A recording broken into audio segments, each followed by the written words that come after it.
ए राजा लाई दी साया साड़ी अस्तर हो देवरा ढोड़िया के करेला पलस्तर हो देवरा ढोड़िया के करेला पलस्तर हो देवरा ढोड़िया के करेला पलस्तर हो देवरा ढोड़िया के करेला पलस्तर हो जलाना बाहर रहे घरवा के अंदर हो जलाना बाहर रहे घरवा के अंदर हो देवरा ढोड़िया के करेला पलस्तर हो देवरा ढोड़िया के करेला पलस्तर हो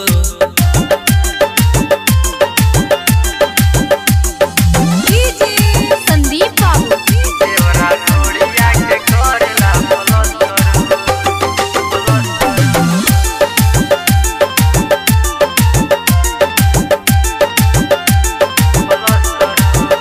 आके बाहर से सीमेंट ही छोड़ा दो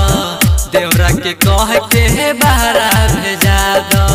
देवरा के कह के बाहर भेजा दो बनाऊ कुंडी लगा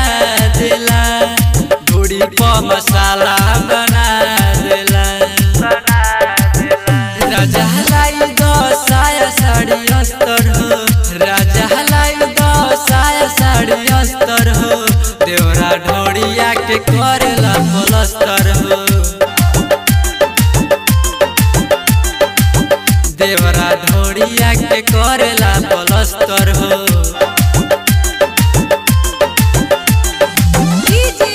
संदीप बाबू ढोड़िया के करेला पलस्तर हो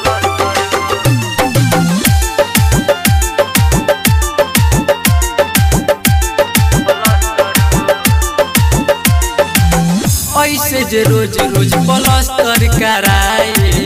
तू ही बताव तुझसे का हम दिखाए तू ही बताव तुझसे का हम दिखाए पार्सल करा दो सामान के तय नहीं खे कराई मान के उजिर संजीत के कहिला दस्तर हो